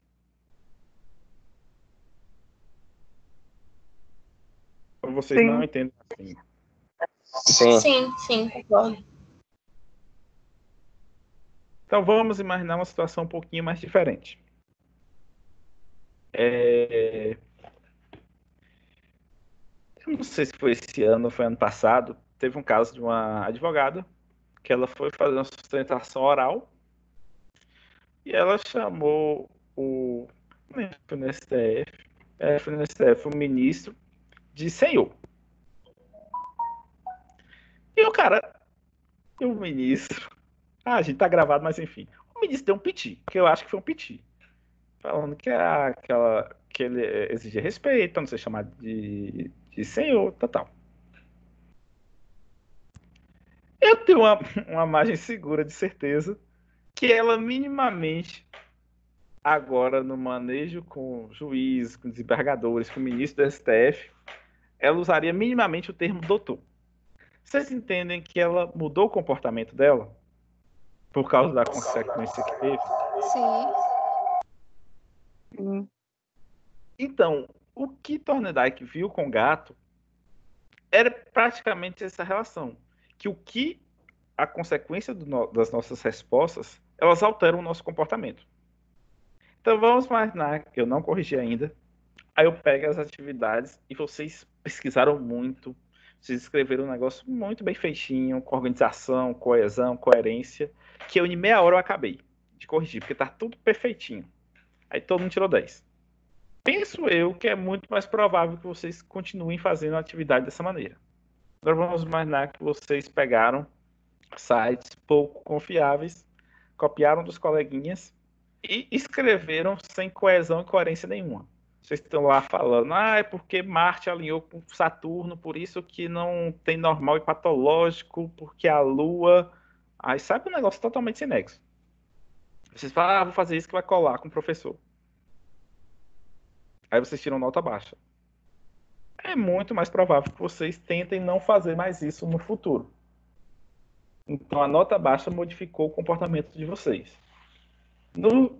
Quando eu fiz direito, gente, não acredito que eu vou falar isso na aula gravada, mas enfim, quando eu fiz direito, um professor da gente passou uma atividade gigantesca, sabe? Um negócio gigantesco. A turma tinha uns 60, 70 alunos, uma atividade que eu acho que dava umas 100 folhas. 100 ou era 50, não lembro. Então, era muita folha, era incabível ele corrigir. Aí eu lembro até hoje que uma colega da gente, revoltada, falou: eu vou botar uma receita de bolo no meio da avaliação, no meio da atividade. Entregou a atividade e botou lá botou no meio da atividade uma receita de bolo. O professor admitiu que ele não tinha muita vontade de corrigir as atividades, mas que ele estava passando um momento tão assim da vida dele que ele falou: sabe de uma coisa, esse final de semana eu não vou sair não, vou ficar só corrigindo essas atividades para distrair, para desestressar. Aí ele pegou, achou a atividade e zerou o trabalho da menina. Nunca mais ela fez gracinha com esse professor e com nenhum outro professor nas provas, nas atividades. Vocês entendam que esse zero que ela recebeu, bem provavelmente a ensinou a não realizar mais aquilo?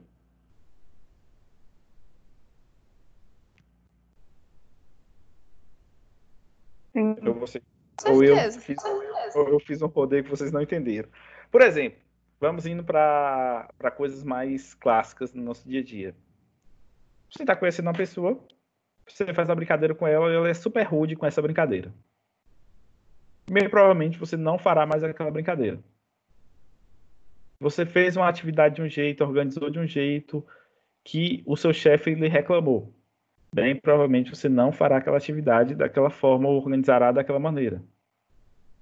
Você, de alguma forma, deu uma ideia, deu uma sugestão no seu trabalho e seu chefe, que sugestão legal. Bem provavelmente você dará mais sugestões. Isso que eu estou falando agora é as consequências do nosso comportamento, de alguma forma, modificando o nosso próprio comportamento. Então, o que é isso? Gente, é a gente agindo sobre o ambiente para produzir consequências, e essas consequências, elas interferem no nosso comportamento.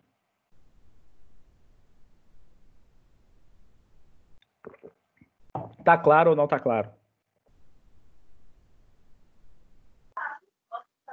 Tá claro. Tá claro? Então, quando eu estou falando de respondente, perdão, quando eu estou falando de operante, eu estou falando disso. Do indivíduo se comportando, modificando o ambiente e tendo seu comportamento modificado por essa modificação do ambiente. Então, o exemplo do gato. O gato estava lá dentro, apertava a barra abria. Então, ele está modificando o ambiente. A barra abria, não, a porta abria. Que era a porta abrindo. A porta abrindo dele saindo alterava a probabilidade dele apertar a barra no futuro. Tornar mais provável. Então, é a consequência dele também atuando sobre o indivíduo. Então, é o indivíduo atuando sobre o ambiente e o ambiente atuando sobre o indivíduo. Tranquilo, gente? Só tem uma questão filosófica que eu vou falar com vocês, já que a gente tem tempo hoje, que a aula hoje vai ser mais curta.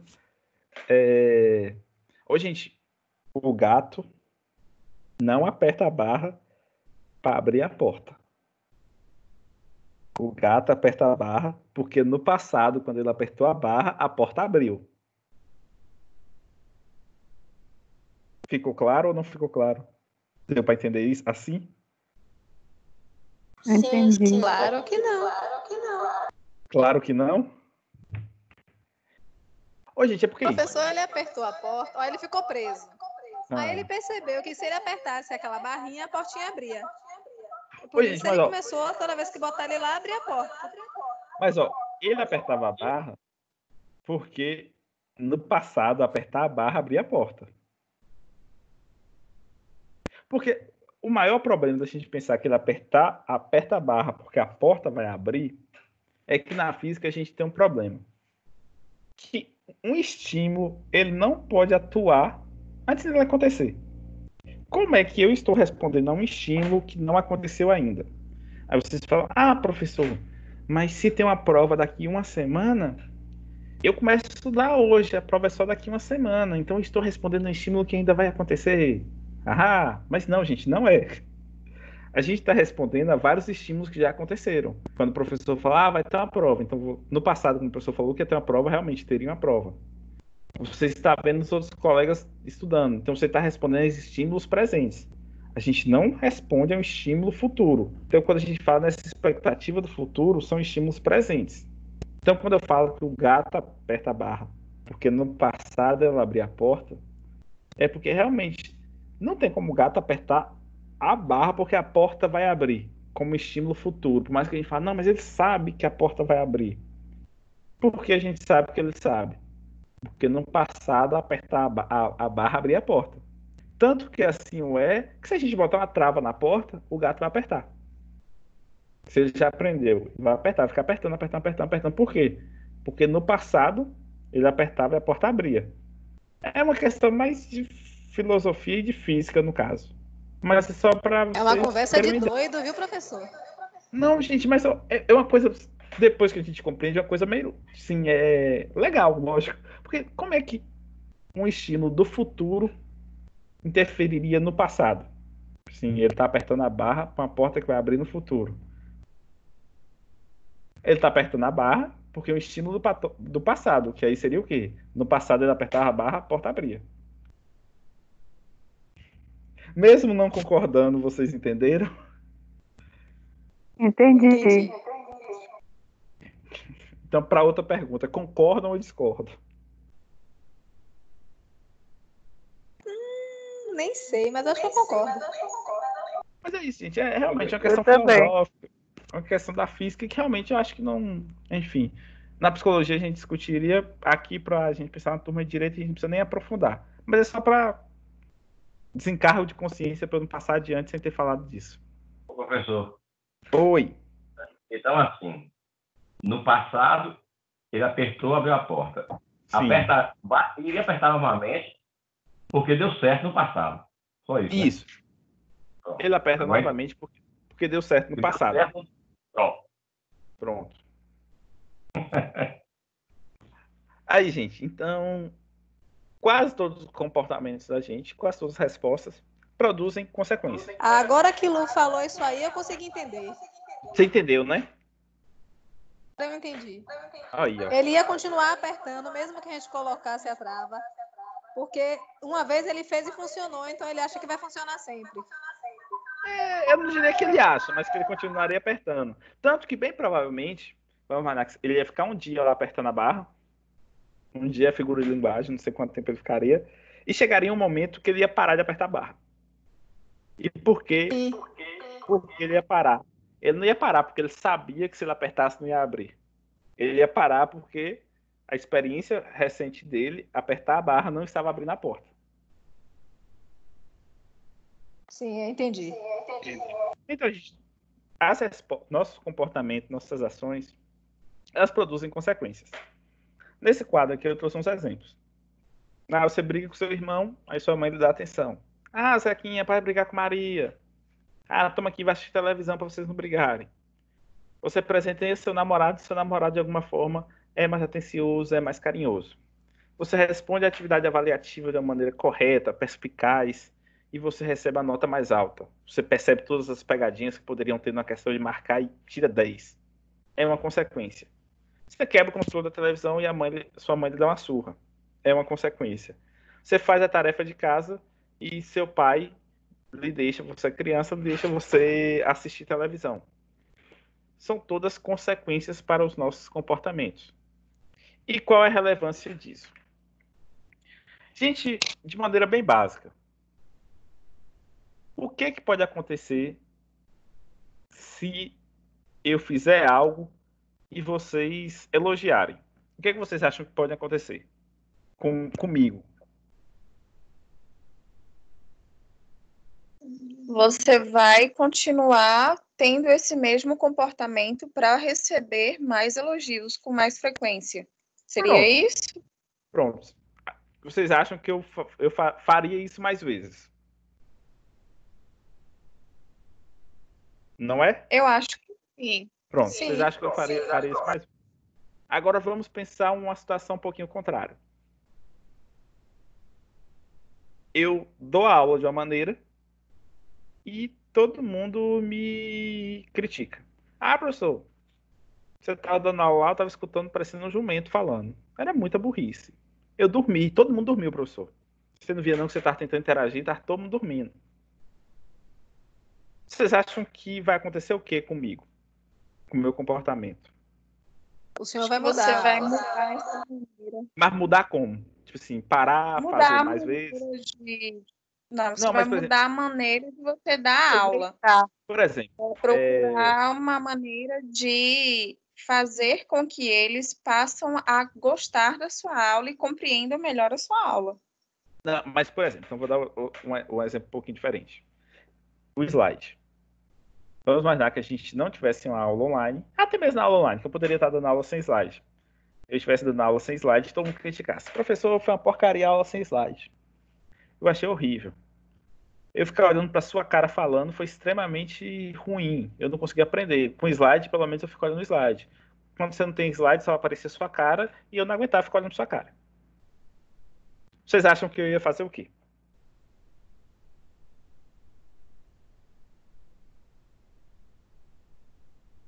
Providenciar os slides. Isso. E teoricamente eu pararia de dar aula sem slide. Não é? Sim. Então, de maneira bem básica, se a gente parar para pensar, o que pode acontecer quando a gente tem consequência para o nosso comportamento? A gente pode fazer aquilo mais vezes ou pode fazer aquilo menos vezes. Ah, professor, o que é isso? Ah, você tira um 10, você é uma criança, você chega em casa, seu pai lhe dá um doce. Você começa a estudar mais para tentar tirar 10. Você vai brincar de bola na rua, você chuta a bola na janela da vizinha, a janela da vizinha quebra, a vizinha poca a bola e seu pai lhe bate. Aí você para de jogar, você diminui as vezes que você joga a bola na rua. Você elogia outra menina na frente de sua namorada briga com você e você para de elogiar outras meninas na frente de sua namorada. Vocês entendem que isso são todas possibilidades que podem acontecer com o comportamento. Você pode começar a fazer aquilo mais vezes a depender da consequência, ou você pode começar a fazer aquilo menos vezes a depender da consequência. Ficou claro ou não ficou claro? Ficou. Ficou mesmo, gente? Para mim ficou claro. Não, gente, a consequência básica que a gente tem para a resposta é a gente pensar que ela pode aumentar a probabilidade de acontecer no futuro ou diminuir. O gato apertava a barrinha, abria a porta, ele saía e ele começou a fazer isso mais vezes. Então teve um aumento da frequência. Agora vamos imaginar que quando o gato apertasse a barra, ao invés de abrir a porta, desse um choque. Bem provavelmente o gato diminuiria a frequência de apertar a barra, porque apertar a barra produzia um choque. Se eu faço a brincadeira com alguém na sala, alguém na sala reclama com o Danilo, ou de alguma forma é grosso comigo, ou seja, grossa comigo, e eu diminuo de fazer aquilo, é uma possibilidade. Eu diminuir de fazer. Então, quando a gente pensa nas possibilidades do nosso comportamento e as consequências, a gente pode pensar que o quê? Que elas podem aumentar ou elas podem diminuir a depender da consequência. Tranquilo, gente? Sim. Gente, e tá uma coisinha aqui que eu acho que a gente não vai complicar. Vamos torcer aqui para a gente não complicar. Quando a gente aumenta a frequência de uma resposta, a gente chama de reforço. Então, todos os exemplos que eu dei aqui agora, que eu fiz algo e teve uma consequência e eu comecei a fazer mais vezes isso, a gente fala que aquela resposta, que aquele comportamento foi reforçado. Então, se vocês estudam, tiram nota alta e começam a estudar mais vezes. se vocês dão um presente pro namorado, o namorado fica atencioso, fica carinhoso, e você começa mais vezes a dar presente. Isso é o que a gente chama de reforço. Se vocês trabalham, bate a meta, vocês estão trabalhando super bem, e o chefe, você vai ganhar um acréscimo hoje. E você tenta mais vezes bater a meta e trabalhar super bem. É um aumento da resposta, então, que a gente chama de reforço. Você está reforçando a resposta. Quando a gente diminui a resposta, a gente fala em punição. Então, você começa a trabalhar de uma maneira insatisfatória. Você começa a fazer as atividades de uma maneira muito a desejar. E o chefe começa a reclamar, corta parte do seu trabalho. E você começa a parar de fazer isso. Diminui a quantidade de vezes que vocês mangueiam no trabalho, que fazem coisas mal feitas. Se você diminuiu de fazer aquilo, é o que a gente chama de punição. Então, sempre que eu falo que algo começou a acontecer mais vezes, a depender das consequências, a gente está falando de reforço. Quando eu falo que algo começou a acontecer mais vezes por causa da consequência, a gente está falando em punição. Compreenderam? Compreendi. Pronto. Gente, aqui vocês estão vendo adição, aumento de estímulo e retirada ou diminuição de um estímulo. Gente, a consequência, ela pode ser a adição ou a retirada de um estímulo. O que é isso? Um elogio. Alguém da sala chega bem arrumado e recebe um elogio. Vocês entendem que o elogio é a adição de um estímulo, o aumento de um estímulo. Ah, como é que você está bonita hoje? Ah, como é que você está bonito hoje? Olha como você está elegante. São todas adições de estímulo, aumento de um estímulo. A consequência é a adição de um estímulo, aumento de um estímulo. Agora vamos imaginar que vocês estejam bagunçando na sala de aula. E eu vou lá, gente, vou retirar um ponto de vocês.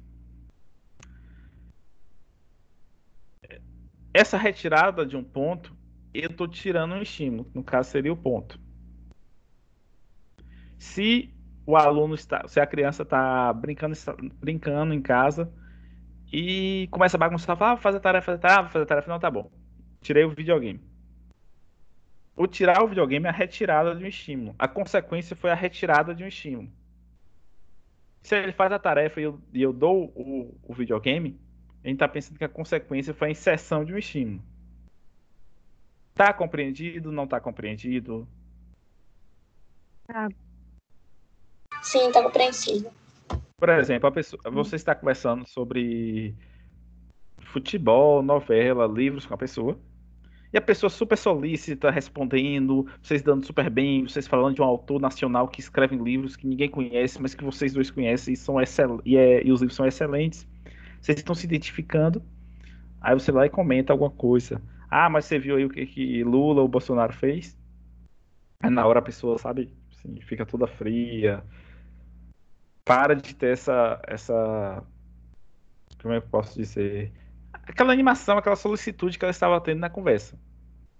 A consequência de você tocar no tema político parece que retirou aquela animação da conversa, aquelas respostas que vocês estavam tendo. Então, é o que a gente chama de retirada de estímulo. Então, gente, sempre que houver uma adição de um estímulo, a gente fala que é positivo. Sempre que há uma retirada de um estímulo, a gente fala que é negativo. Gente, positivo e negativo aqui não tem relação nenhuma mesmo, não tem nada a ver com ser bom ou ruim. Positivo e negativo aqui é a ideia de matemática. Positivo, como eu já falei, é quando você adiciona algo. E negativo é quando você retira algo. Então, quando o estímulo é você adicionar algo, esse estímulo é positivo. Quando o estímulo é você retirar, diminuir algo, o estímulo é negativo. Então, no exemplo, a criança está bagunçando, brincando com o cachorro e puxando o rabo do cachorro, jogando o cachorro para cima. E o cachorro vai lá e morde a criança. O morder é a adição de um estímulo. Então a gente fala que é um estímulo positivo, que adicionou o estímulo, que foi a mordida. Aí vamos imaginar que a criança tá correndo atrás do cachorro, jogando o cachorro pra cima, puxando o rabo do cachorro. E o pai falando pra parar, a criança não para, não para, não para, não para. Aí o pai, tá bom, não vai parar não. Aí a criança tá com a televisão ligada no desenho, vai desligar a televisão. O desligar a televisão a gente chama que é negativo. Por quê? Porque foi retirada de um estímulo. Você retirou a televisão, retirou o desenho. Gente, tá claro?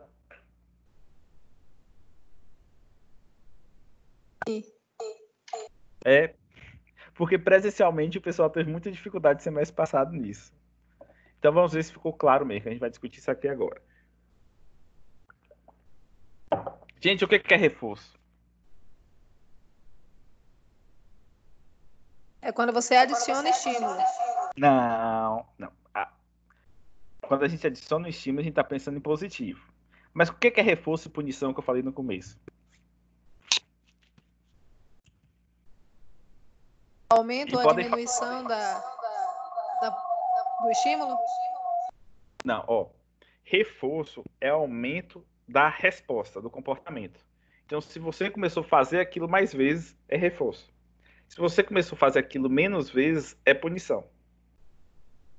Então, sempre que eu estiver falando de reforço ou de punição, eu estou falando do comportamento, da ação. O organismo começou a fazer aquilo mais ou menos vezes. Se ele começou a fazer mais vezes, é reforço. Se ele começou a fazer menos vezes, é punição. Quando vocês falarem agora de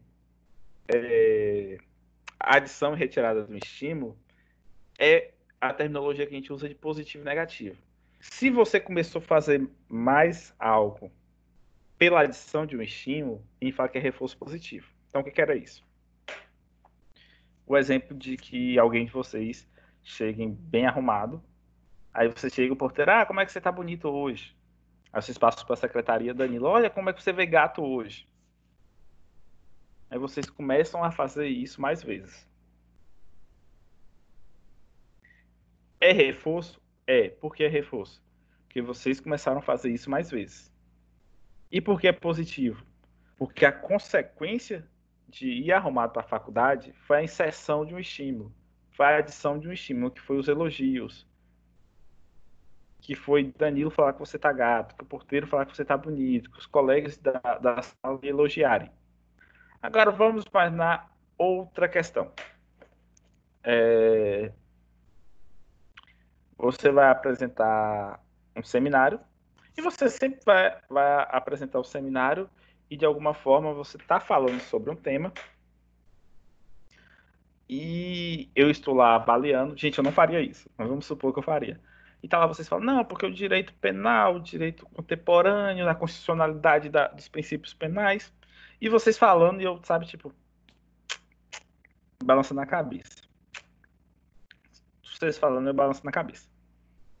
Aí vocês começam a falar sobre algo que está perfeito, sabe? Parecendo um Zaffaroni falando. De tão perfeito que está sobre o direito penal. Aí eu vou lá e paro de fazer negação com a cabeça e paro para ficar olhando. Aí você vai lá e fica falando mais vezes sobre esse tema, sabe? Vocês começam a falar mais vezes sobre esse tema. É reforço? É. Por que é reforço? Porque vocês começaram a fazer mais vezes. E por que é reforço negativo? Porque a consequência daquele comportamento foi a retirada de um estímulo, foi a diminuição de um estímulo. E que estímulo era esse? Eu estar balançando a cabeça. Eu estar, de alguma forma, fazendo barulhos de indignação. Entenderam ou não entenderam, gente? Entendi. Entendi. Então, se eu perguntar para vocês, vocês vão saber responder. Acredito que sim. Tá. Se vocês participam da aula, começam a participar bem da aula, eu falo, gente, estou pontuando aqui quem está participando da aula, estou botando mais um ponto. E vocês começam a participar mais. Isso é reforço ou é punição? Reforço. Reforço. Por quê? Reforço. Por que reforço? Porque está reforçando as Você está atividades. aumentando o estímulo. Eu tô o quê? Você está adicionando o estímulo. Não, gente, mas pelo fato de eu estar adicionando Reforço estímulo, positivo. sim, mas por que reforço positivo? Porque, como é que eu vou falar? A pessoa tá ganhando, Ganhou Não, por um exemplo, ponto, ele está ganhando. tá trazendo benefício. pronto, por partes. Por que reforço?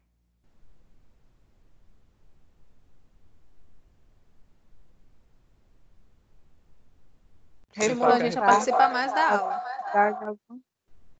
Então, vamos falar assim, é reforço porque vocês começaram a fazer mais. Não é ou não? Isso, estimulou a gente a participar mais da aula. Independente, vocês começaram a fazer mais vezes. Sim, de maneira bem simples, assim. É reforço porque vocês começaram a fazer mais vezes. E por que é positivo?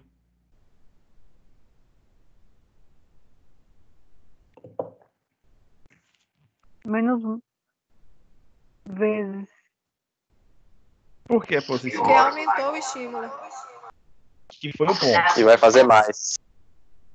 Não, não é positivo porque vai fazer mais, não. É positivo porque a consequência foi a inserção de um estímulo, que foi o ponto. Foi o aumento de um estímulo. Eu falei, aumentou o estímulo. Não, mas Sim. é reforço porque aumentou a resposta. E é positivo porque aumentou o estímulo. Entenderam?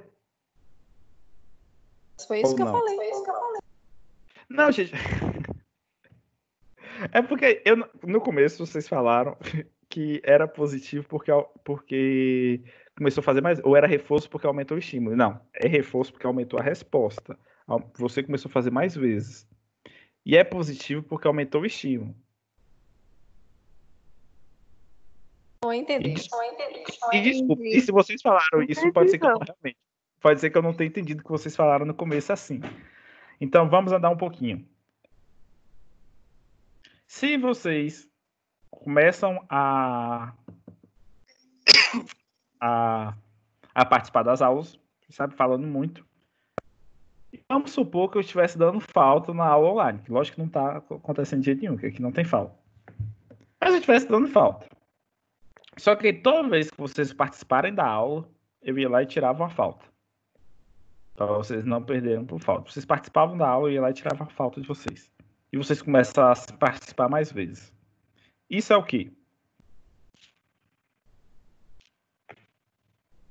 Um reforço. Sim. Punição. É o quê? Reforço o quê? Positivo. Por que positivo? Porque aumentou o estímulo, houve uma resposta positiva. Na verdade, é um reforço negativo, né? Porque ele te removeu.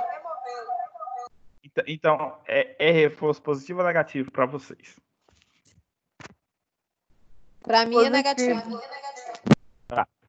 Quem acha que é positivo, acha por quê? Porque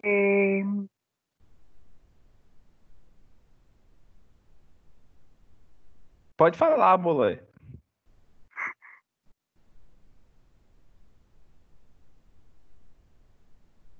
Ou não quer falar? Porque Então, bora. Não vou Por que falar. reforço? Não quer falar? Tá. Então, vamos para quem falou que é reforço negativo. Por que seria reforço negativo? Ou também não quer falar? Porque tá retirando o estímulo. Porque tá retirando o estímulo. Que seria retirar a falta. Isso. E, gente, a ideia é essa. Reforço porque é reforço. Porque a pessoa começou a fazer mais vezes. E por que ela começou a fazer mais vezes? Porque retirou um estímulo, que foi a falta. Você retirou a falta. Então é reforço negativo. Reforço porque você começou a fazer mais vezes. E negativo porque você diminuiu o estímulo que era a consequência. Você retirou, que tinha a falta, você retirou a falta. Outro exemplo, para a gente caminhar. Se, de alguma forma, vocês começam a conversar em sala de aula, e eu, de alguma forma, reclamo vocês.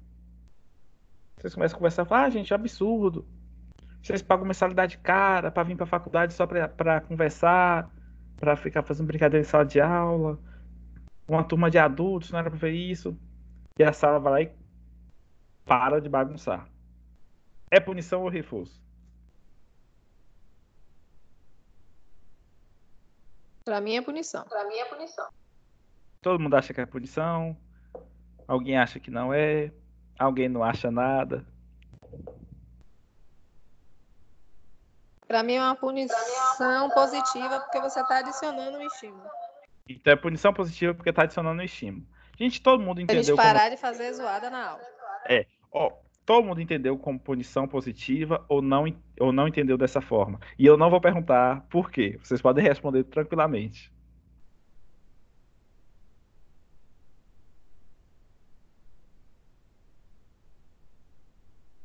Gente, vocês Bom, eu já entenderam? respondi, né? Vocês estão entendendo, gente? Eu fico com medo de vocês não estarem entendendo, porque como eu disse, eu vou cobrar isso em avaliação. Eu entendi. Então vou imaginar que vocês estão entendendo. Então vamos para outro exemplo.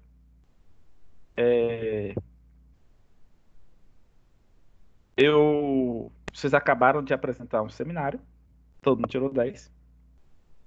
Sabe que seria uma atitude super antiética da minha parte. Mas vocês acabaram de apresentar o seminário e vocês começaram a conversar. Depois falaram, gente, vocês tiraram 10. Todo mundo tirou 10. Aí vocês começam a conversar, que legal, todo mundo tirou 10, ó, pra você ver, ó. Fulano, ciclano, não precisou fazer nada, tirou 10, ó. Legal, ó, pra você ver, não precisou fazer nada. No próximo eles fazem. Aí eu vou lá e escuto, falar, peraí, fulano, ciclano não fez nada. Eu vou tirar um ponto de cada um do grupo aqui. Todo mundo vai ficar com 9 agora. Aí vocês começam a fazer menos vezes isso. É punição, é reforço, é positivo ou negativo?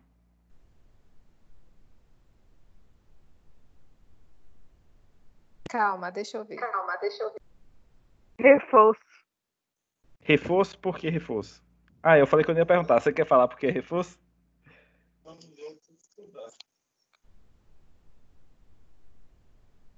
Eu acho que é punição. Alguém acha mais alguma coisa? Se é positivo, se é negativo?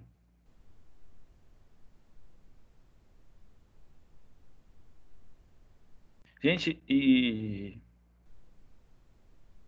vocês têm que olhar nesse exemplo que eu dei para o comportamento dos alunos, não para o meu comportamento. Deixa eu ver. Repete, por favor, professor. O exemplo, ó, todo mundo apresentou o trabalho. E eu falei, dei 10 para todo mundo. Todo mundo apresentou o trabalho. Dei 10 para todo mundo. Todo mundo tá com 10 lá, bonitinho. Aí eu falo, gente, todo mundo tirou 10. Todo mundo, viva, eu tirei 10. Aí, umas 3 pessoas do grupo, aí, ó. Vocês ficaram falando que a gente não ia bem, só porque eu não fiz nada no trabalho, que eu cheguei aqui agora com a fala, tive que decorar agora, que eu não fiz nada, e a gente, todo mundo tirou 10. Eu vou lá e escuto. Eu falo, ciclano não fez nada. Fulano também não fez nada. Não, então vou diminuir a nota aqui. Em vez de todo mundo ter tirado 10, todo mundo vai tirar 9. Aí nos próximos seminários, vocês começam a dividir de maneira igualitária. Ou não comentam com o professor que teve gente que não fez nada. Porque eu descontei o ponto no passado. Isso é reforço ou é punição? Reforço. Acho que é reforço. Por que reforço? Reforço. Se quiserem responder, gente, pode falar.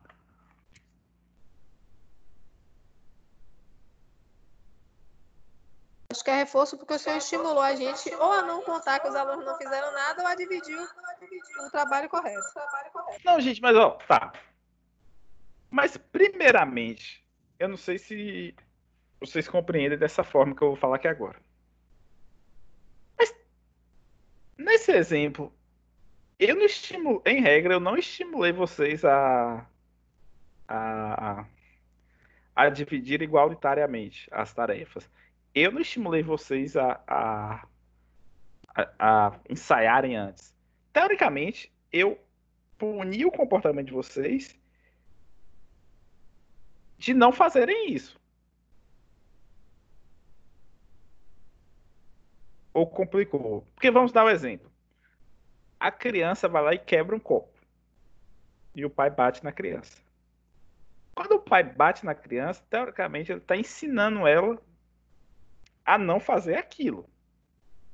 A não quebrar o copo. Ele não está ensinando ela a ser bem comportada. Ele está ensinando a ela não fazer aquilo. Ou embaralhou tudo agora? Então, nesse caso, aí seria uma punição negativa? Nesse caso, teria uma punição por causa disso, gente. Porque, tipo assim, nesse fato, as pessoas pararam de fazer aquilo. A do professor também, então, seria punição negativa. Qual a do professor? Que deu a Deixou tirar a prova nota. e depois removeu a nota porque o outro comentou que alguns fizeram e outros não. Punição negativa. Porque vocês parariam de fazer isso porque eu retirei os pontos. Entendi. Entendi. E realmente é uma coisa um pouquinho complicada, principalmente para falar online, porque eu vou até procurar um vídeo legal no YouTube, deixar o link para vocês no ar para vocês assistirem. Porque até livro tem costume de errar essas coisinhas. Por exemplo, no KLS de vocês, tem uma questão do livro mesmo que ele errou sobre isso. Eu não lembro o que era exatamente a questão. Não, a questão eu lembro, eu não lembro o que o livro marcou, mas estava errado. Sim, realmente é uma coisa que, se vocês estão achando um pouquinho complicado, realmente, inicialmente pode ser um pouquinho complicado, mas depois, sabe, fica claro. Aqui eu trouxe um exercício para a gente fazer, mas eu acho que eu vou até pular, porque foi o que a gente já estava fazendo agora. Que era a gente pensar num comportamento, pensar na consequência e pensar se era reforço ou punição. Tranquilo, gente? Então vou até pular ele, viu? Ou alguém quer tentar responder aí agora olhando? Vamos responder um. Por exemplo, vamos imaginar que a pessoa briga com o irmão e em vez a mãe vai lá e reclama, a mãe vai xingar, você não presta, você só quer brigar. Aí os irmãos começam a brigar mais vezes. Isso é reforço ou punição? Reforço. Negativo. Reforço. Agora eu fiquei curioso. Por que negativo? Falar reforço positivo. Porque estimulou eles a brigarem mais. Não. Que é reforço porque eles começaram a brigar mais, legal. Mas o porquê positivo? Porque aumentou o estímulo. Que foi a atenção. Que foi a atenção, que foi a briga. Que foi aumentar o estímulo. Tranquilo? Isso. Gente, e como eu falei, para vocês saberem que é reforço ou punição, não tem nada a ver com ser bom ou ser ruim. Vamos imaginar que você está lá num relacionamento e você começa a bater na pessoa. Porque a pessoa fez algo. E quanto mais você bate, parece que mais a pessoa faz aquilo. Vocês entendem que o comportamento de bater na pessoa está reforçando aquele comportamento? Sim. Então, não tem essa questão da consequência de ser reforço ou punição, não precisa ser bom ou ruim. E eu desse assim de bater em relacionamento, achei um exemplo horrível. Porque fica parecendo, tem relativizando a violência. Mas por que eu dei esse exemplo? Porque é muito comum com criança. É muito comum, por exemplo, professor reclamar a criança no ensino fundamental, no pré-escolar, tentar pôr a criança de castigo. Só que quando a gente vai observar o comportamento, quanto ele mais reclama, mais a pessoa faz. Porque a reclamação está funcionando como se fosse uma atenção. Está reforçando aquele comportamento. Então, como eu disse... Isso seria uma punição positiva, não é isso, professor? O que do reclamar? Isso. Não, ó, se você está reclamando e a pessoa está fazendo mais vezes, é reforço. Sim. Agora, se ele parou de fazer, aí a gente já fala de punição. Mas se ele está fazendo mais vezes, é reforço. Entendi. Por exemplo... se o sujeito repete a ação, é reforço. É reforço. E se ele deixa de fazer a ação, punição. é punição. Isso. Então, vamos um pouquinho mais para frente. Isso aqui eu vou falar bem brevemente, que é sobre estímulo discriminativo. Vocês lembram logo no começo que eu falei o papel do ambiente e falei que a gente se comporta de maneira diferente a depender do ambiente. E essa é a ideia de estímulo discriminativo. Por que é o estímulo discriminativo? Quando eu falo que o aluno, os irmãos brigam e a mãe reclama. Vocês entendem que tem um estímulo aí que está correlacionado com a resposta e com a produção da consequência? Vamos imaginar. Se os irmãos brigarem na ausência da mãe, bem provavelmente aquela resposta não será reforçada. Mas se aquelas crianças brigam na presença da mãe, aquela resposta bem provavelmente será reforçada. Então a mãe aí também funciona como um estímulo discriminativo. É um estímulo que está correlacionado com aquela relação. Então vamos imaginar que você constantemente reclame da vida. Você reclame a vida está ruim, você reclama da comida da sua casa.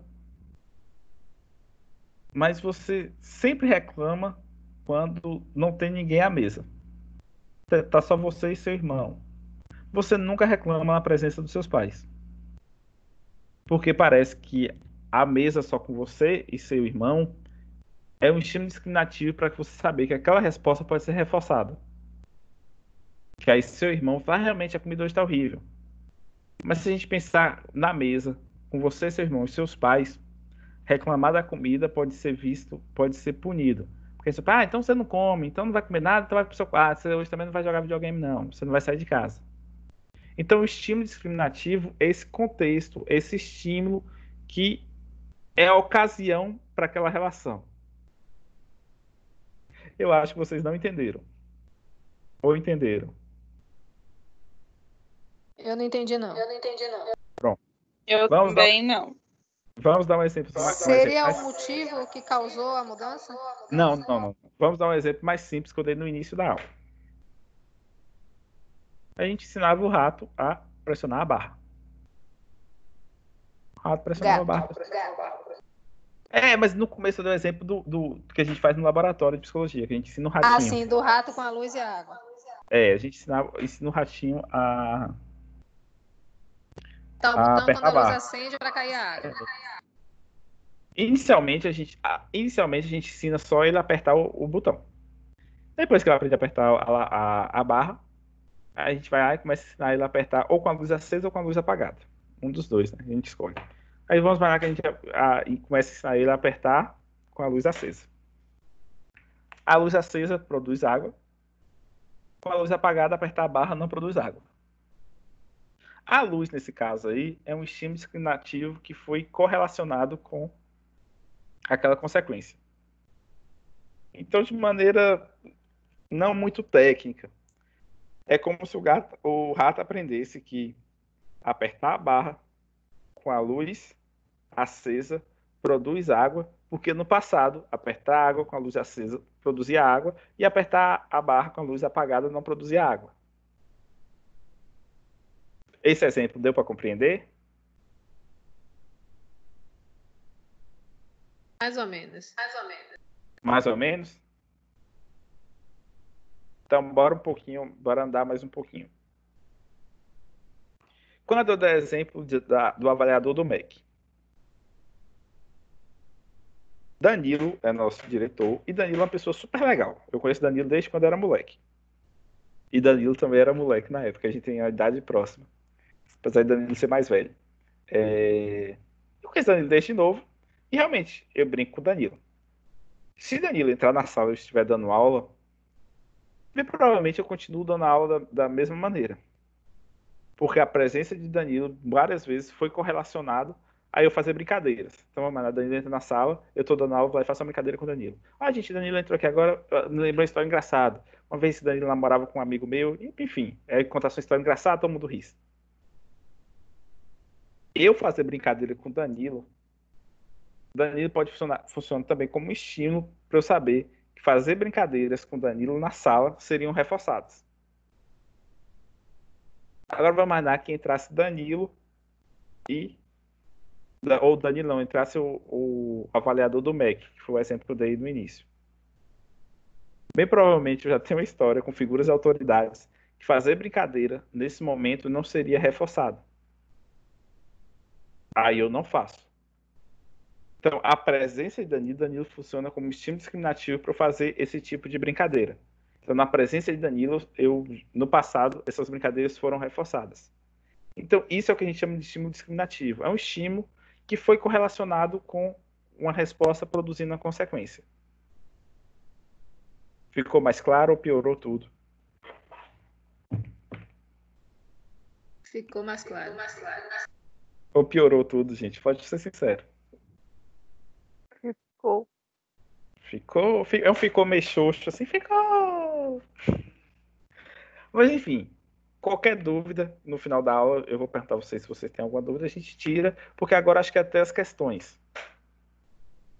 Joãozinho regou as flores do jardim de sua vizinha. Ele ganhou a barra de chocolate por isso. Agora, irá regar as flores pelo menos uma vez por semana. Dá um tempinho para vocês lerem aí. Reforço positivo. Pronto. Por que reforço positivo? Reforço porque ele vai molhar mais vezes para poder ganhar o chocolate, né?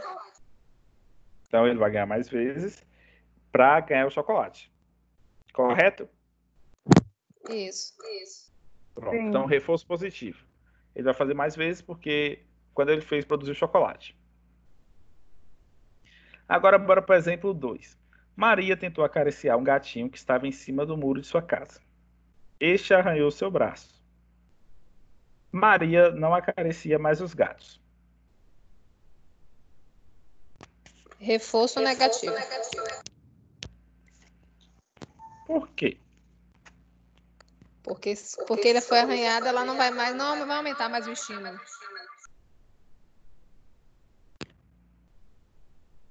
Fala mais. Se você quiser, claro. Ela não vai mais usar gatinho nenhum, porque ela vai ficar com medo de ser arranhada. Mas se então, ela vai parar... o reforço ela diminui o estímulo. Não, sim. Mas se ela parou de fazer, por que não é punição? Porque ela fazia algo. Que ela brincar com o gato, acariciar o gato. Ela sofreu arranhão e ela parou de fazer. Então não seria punição?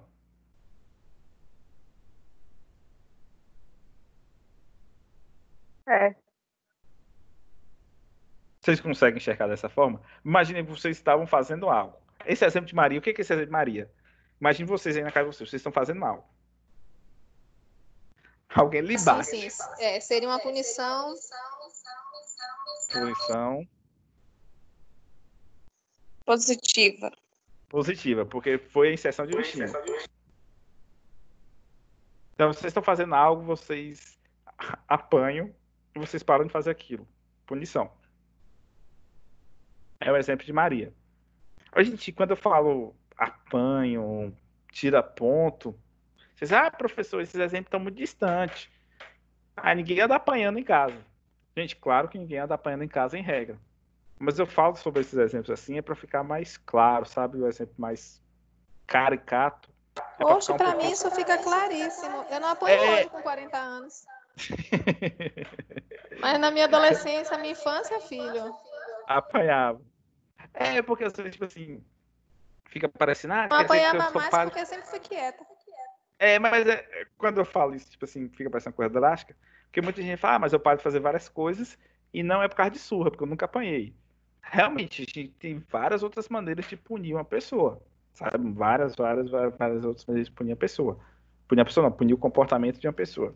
Mas aí quando eu falo de apanhar é para ficar, sabe, mais claro o negócio, para ficar bem marcado, para vocês compreenderem. A gente tem mais 2 questões. Eu prometo que já está acabando. Vocês estão vendo no slide aí, questão 3? Sim. Sim. Gente, leiam aí por uns 30 segundos e tentem responder.